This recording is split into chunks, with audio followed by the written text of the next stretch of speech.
Sayedabad রেলগেটে মাদকদ্রব্যের inspector পরিদর্শক সিদ্দিকুর রহমানের পায়ে গুলি করে কয়েকজন সন্ত্রাসী পালিয়ে যায়। তা আমরা ঘটনাস্থল পরিদর্শন করি।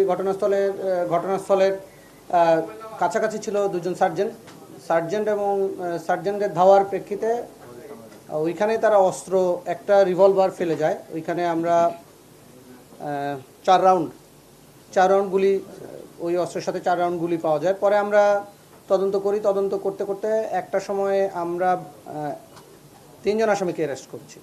বিভিন্ন তথ্য প্রযুক্তির সহযোগিতা নিচ্ছি, লোকজনের সাহায্য সহযোগিতা নিয়ে আমরা 3 জনকে অ্যারেস্ট করছি এবং তাদের কাছ থেকে আরও একটা অস্ত্র পাওয়া যায় যেটা দিয়ে গুলি করছে। ওইখানে আরও 16 রাউন্ড গুলি সহ একটা অস্ত্র পাওয়া গেছে। সেটা পুলিশের হারানোর অস্ত্র বলে আমরা প্রাথমিকভাবে করেছি। অপটিক্যাল ব্রাইটেনার, কালার গার্ড এবং জার্ট লক সমৃদ্ধ অ্যাডভান্স ফর্মুলায় এলো নতুন রে ডিটারজেন্ট পাউডার। আর তাদের তথ্য মতে পরে ভোরবেলা আরেকটা অপারেশন করার পর আরেকটা অস্ত্র পাইছি। মানে টোটাল আমরা আসামি 3 জনকে অ্যারেস্ট করছি, 3টা অস্ত্র, 23 রাউন্ড গুলি এবং ওইখানে গুলি করা 5 রাউন্ড গুলির 5টা খোসা এবং একটা মোটরসাইকেল জব্দ করা হয়েছে। তারা ঘটনা স্বীকার করেছেন এবং আশা করি আমরা আরও সন্দিগ্ধ একজনের কথা আমরা জানি।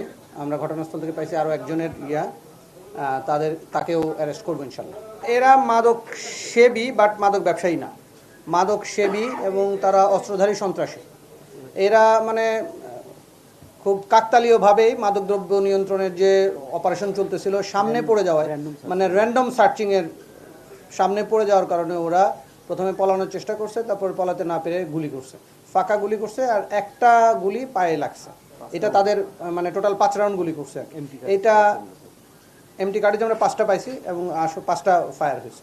অস্ত্রগুলির ব্যাপারে আমরা কাজ করতেছি, এটা কোথা থেকে আসছে তারা কিছু তথ্য দিয়েছেন, আমরাও তথ্য নিয়ে কাজ করতেছি। অস্ত্রের মূল হোতা কারা এবং কোন জায়গাতে আসছে আমি নাম আসলে বলতে চাচ্ছি না, আমাদের যেহেতু তদন্ত আছে এখন। নাম আস্তে আস্তে আমরা আরও ইয়াতে যাব, গভীরে যাব, আশা করি আরও তথ্য পাবো।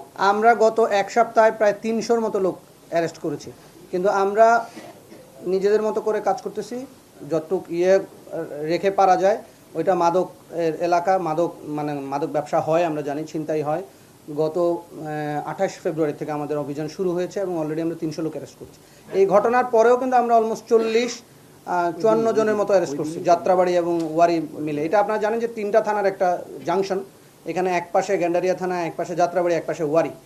তো 3 থানার জাংশন। যেদিন ঘটনা ঘটছে আগের সন্ধ্যাবেলা আমরা কিন্তু অভিযান করেছি এবং ওই কারণেই ধরেন ওইটা তো মাদকের স্পট, ওরা গেছিল মূলত মাদক করতে, আমাদের মাদক সেবন করতে, কিন্তু ওরা মাদক পায় নাই এবং আরও তার আগে ওরা করছে। এর আগের দিন সন্ধ্যাবেলায় যে আমাদের এসি ওয়ারির নেতৃত্বে আমরা ওইখানেই অভিযান পরিচালনা করেছি। আমরা এখনও প্রাথমিক পর্যায়ে আছি।